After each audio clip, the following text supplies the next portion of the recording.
And the elephant in the room is Carson Wentz's health. How's everybody doing? It's PR and I'm back with another video. This is the third part in the championship roadblock series. The thing or the things that are standing in the way of each of the NFC East teams, Cowboys, Eagles, Giants, Redskins, of them getting to a championship or a Super Bowl or being a championship contender in the near future. So now we're on the Eagles. The Eagles were the second place team in the NFC East in 2018. They had a record of 9-7. They had their bumps and bruises along the way. And this wasn't like a conventional season with the Eagles, but rarely do seasons ever end in a conventional way. I mean, we won the Super Bowl one of the most unconventional ways in NFL history.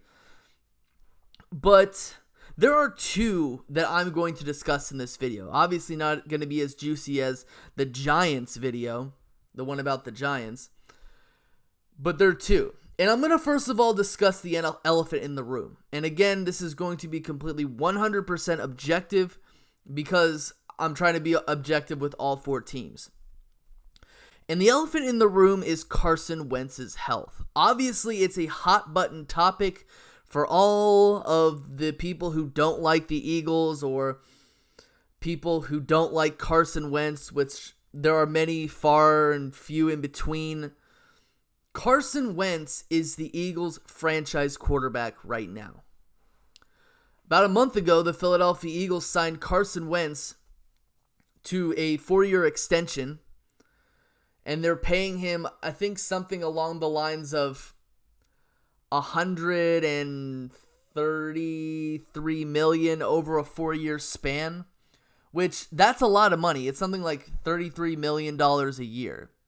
So it's a lot. However, it's an extension, so Carson Wentz won't get any of that core money until 2020 when the salary cap will have risen.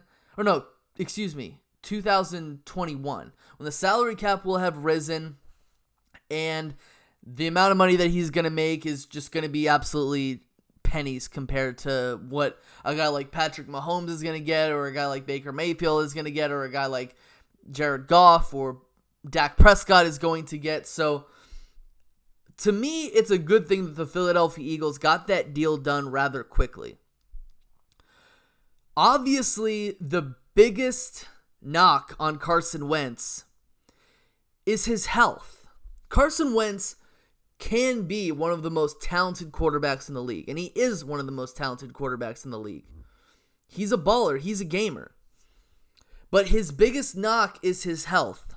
Now, over the last two seasons, 2017 and 2018, Carson Wentz has had season-ending injuries, which really sucks because when you have a franchise quarterback, you're expecting that franchise quarterback to play as many games as he possibly can. And the fact of the matter is the Philadelphia Eagles went to the playoffs twice, won at least one playoff game twice, and Carson Wentz was not a part of that. And I understand that a lot of Eagles fans are really mad that happened, that the Eagles had to part ways with the quarterback that won the Eagles the Super Bowl and the Super Bowl MVP in Nick Foles.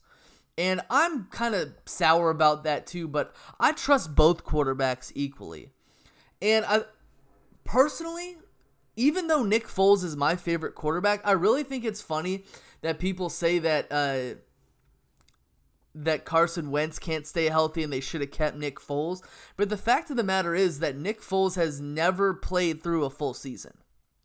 And that's actually a major knock on Nick Foles. And in my personal opinion, if the Eagles had kept Nick Foles and the Eagles had lost Carson Wentz, they had traded him or something like that, the Eagles would have gotten absolutely spat on for that too. So this was one of the situations where it's like doomed if you do, doomed if you don't. There was no right or wrong answer. There was no good situation. There was no perfect situation in the end because both quarterbacks are definitely trusted by the organization and the fan base.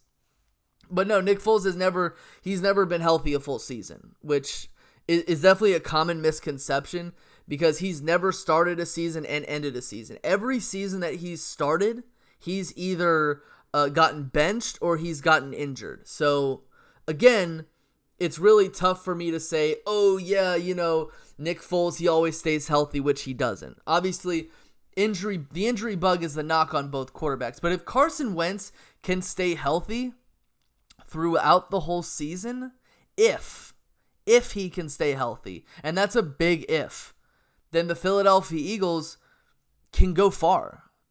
They've got everything in front of them if Carson Wentz can stay healthy. They control their own destiny if Carson Wentz stays healthy the whole time. But again, that's a big if, because during the last 2 seasons, he hasn't been able to stay healthy. However, in the NFL, we know that just because you couldn't stay healthy 1 season or 2 seasons doesn't mean you can't stay healthy for a 3rd season. That's definitely not how things work. Players get injured all the time. Players that have never gotten injured get injured all the time. That's how the NFL works. Barely anybody stays healthy their whole career. Even Eli Manning, the most durable quarterback in NFL history. Even Brett Favre, the most durable quarterback in NFL. The 2 most durable quarterbacks in NFL history have gotten injured. So that's the first elephant in the room. First roadblock. The second roadblock is the team's offensive coordinator. And this doesn't really get talked about a lot. The Philadelphia Eagles had Frank Reich, and they had to part ways with him because he became the Indianapolis Colts head coach late in the offseason. And they were forced to replace him with former wide receiver coach Mike Groh. Now, Mike Groh, in my opinion, he pissed me off a lot during the season. I know he wasn't necessarily calling the plays, but he came out at one point and he said, we just don't know how to use Golden Tate. And when I saw that, I was like, are you kidding, dude? You haven't figured out how to use Golden Tate?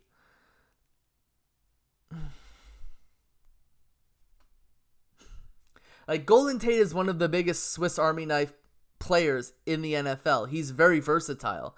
He can run, he can catch, he get yards after the catch. He is one of the best when it comes to yards after the catch. He is elusive, and you couldn't find out how to use Golden Tate. Like, we weren't using Golden Tate correctly for at least 5 weeks. Just wasn't happening. And it really sucked because we had this pretty good player, and our offensive coordinator was coming out consistently saying that he doesn't know how to use him. This guy is a Steve Sarkisian 2.0, in my opinion. If Carson Wentz stays healthy and we don't do well, to me, I'm not really going to blame Carson Wentz as much.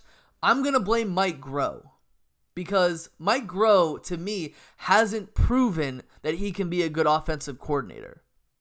We would have been better off. I know we didn't really have a contingency plan right there because we lost our quarterbacks coach to be an offensive coordinator, and then we lost our offensive coordinator to become a head coach. So I know that was tough. I know we really couldn't replace him with anybody, but if there's one person on this team, in this organization, that I do not trust, and that has to prove to me more than any other player on this team, it's Mike Groh. I think I trust our cornerbacks more than I trust Mike Groh. And to me, he has a lot to prove. And at this point, outside of Carson Wentz's injuries, being injury prone, the biggest anchor on this team is Mike Groh. And that's all I have to say, guys. This was another championship roadblock video. Obviously, the next video that I'm going to be making is about the Dallas Cowboys. I hope everyone has a nice day. I'm signing off. Peace.